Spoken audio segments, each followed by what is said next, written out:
Hi. I'm so excited to be up here. Oh my gosh, so much happened this year. It was 1 year of trying to pick up momentum, turning it around, and just this year everything happened. So it was 1 year of being more in alignment with who I really am, so that the momentum, which always comes, took me more in the direction of what I wanted to be rather than in the direction of what I don't want to be. Yeah. And the reason that it was such a fantastic year is because I was aware of what I was doing.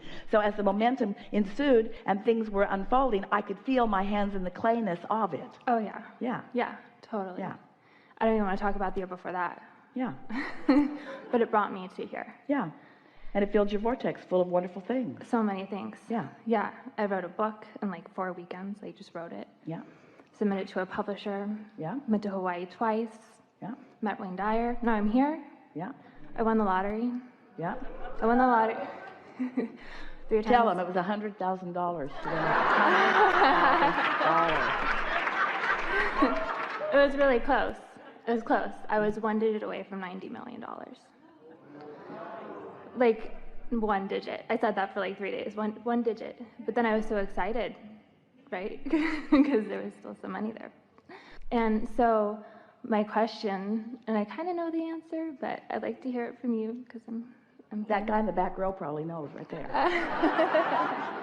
We are not making fun of you. We are appreciating every single thing you said. And we liked the thoughtfulness with which you said it. And you're right on track. And we think it's a good idea for you to keep writing things down as they are inspired to you, because they are really, really good. Yeah. Yeah. Yeah. And I took a lot of naps before I won the lottery. I was napping frequently. Yeah.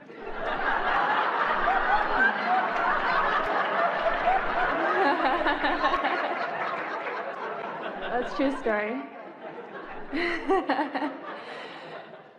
So my question.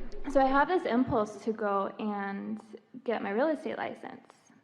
And I have time to do it. I have allowance to do it with, to go. When the idea occurred to you, can you recapture that thought? Not so much what the thought was, but the feeling of the thought when it came? Yeah, it was like... Was it a burst of enthusiasm? Did it feel like a really good idea? Yeah. Yeah. Yeah. And those are the ones you want to follow. Okay. Ideas that feel like that, follow them. Okay. Yeah. And now you're seeing it, so of course. Yeah. Well, it really, like, I can't see the whole picture. Of course not. And what I've learned is you don't need to. But that's why that burst of enthusiasm is all the picture you need for right now. That's the thing. You all say, well, yeah, I'll do it if you'll show me what's next and next and next and next and next. And then by needing to see something that you can't see, now you're doing exactly the same thing to these thoughts turning to things that you were doing by facing the reality that doesn't hold what you want. Just take the impulse and follow it and trust that there's going to be another and another and another. There always will be. But when you second guess it, when you get your head too much into it, when you talk yourself out of it, you disallow the momentum from getting going, then that's why the nap helped her win the lottery. And don't you think it's interesting, the sequence of events that take place here today?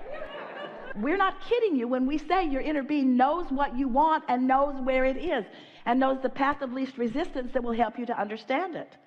Sometimes when you're asking it outright, you're not in the place. But as you're listening into other things, then you get it, you see. Yeah. Yeah. So I want to go get my real estate license, and I also would like to win the jackpot.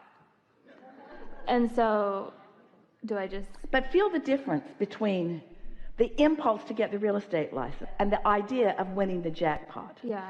Feel the difference between the idea of winning the jackpot and the impulse to go buy a ticket. Yeah. Can you feel the difference? We want you to focus on the impulse because you think yourself out of impulses.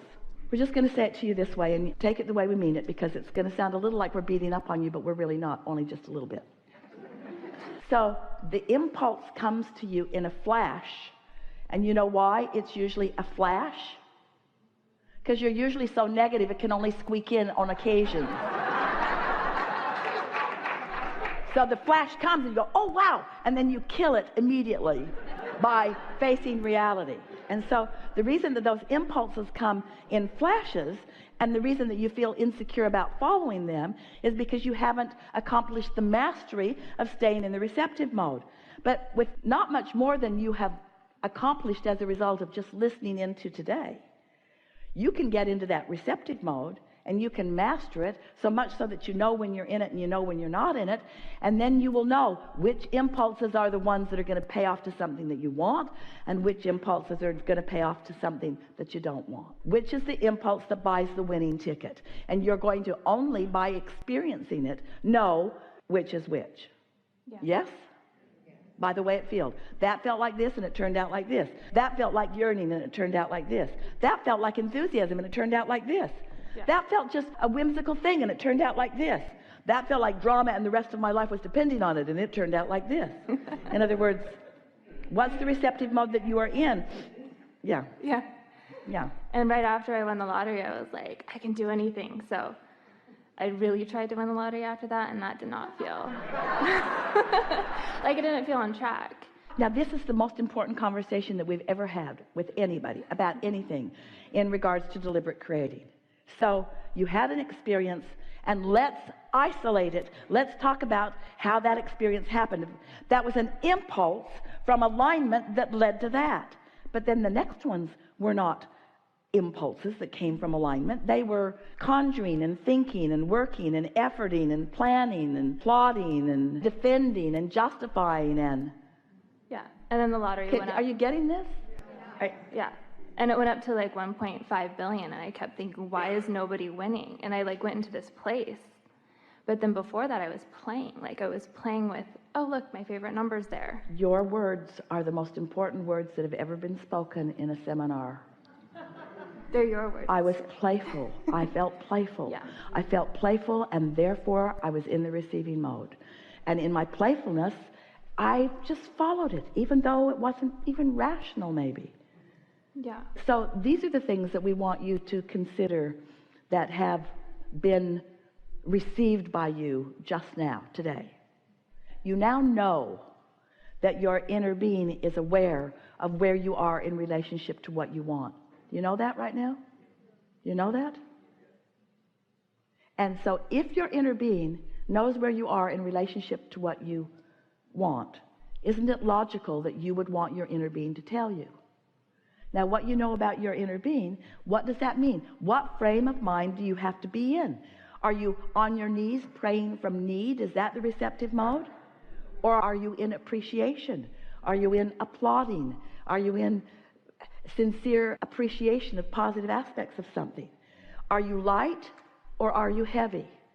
Are you easy or are you tense? Are you worried or are you feeling free? Are you struggling or are you happy? This is what we're talking about. Get into that happy place and do whatever it takes to get there, and then watch what happens, and then notice the correlation between I felt like this and that happened, and I felt like that and that happened. Because words don't teach. It's only life experience that teaches. Yeah. Really good. I'll chew. Really good. Thank you.